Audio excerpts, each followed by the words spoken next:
अब देखिए 2024 का चुनाव तो देश के सामने एक अवसर है कि एक कांग्रेस सरकार का मॉडल और एक बीजेपी सरकार का मॉडल, उनका 5-6 दशक का काम, मैं उनके लिए बहुत खुला मैदान छोड़ता हूँ।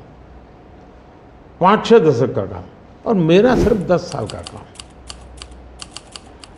कंपैरिजन कीजिए, किसी भी क्षेत्र में कंपैरिजन कीजिए, अगर कुछ कमियां होगी तो भी हमारी एफर्ट्स में कमी नहीं रही होगी।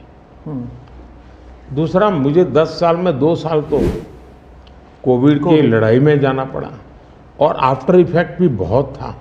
फिर भी आज हम कंपैरेटिवली देश को स्पीड कहो, स्केल कहो,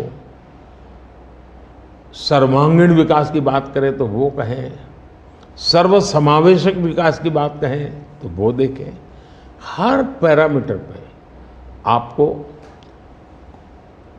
कांग्रेस के मॉडल से एक ऐसा मॉडल नजर आ रहा है कि हाँ, इस रास्ते पर हम चलेंगे इतनी गति से, और गति और बढ़ानी है मुझे। अगले टर्म में गति भी बढ़ानी है और स्केल भी बढ़ाना है, तो वो तो मेरा लक्ष्य ही है। दूसरा, आप देखेंगे कि जब देश चलाने की देशवासी जिम्मेवारी देते हैं तो आपका सिंगल माइंडेड फोकस होना चाहिए। देश के लोग दुर्भाग्य से पहले की राजनीतिक कल्चर ने परिवार को कैसे मजबूत बनाना,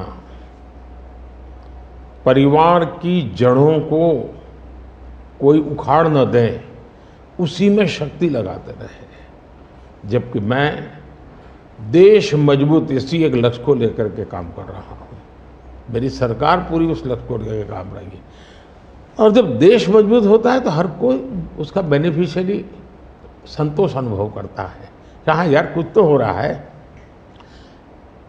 मेहनत तो कर रहा है, ईमानदारी से कर रहा है, इन चीज़ों का इम्पैक्ट होता है।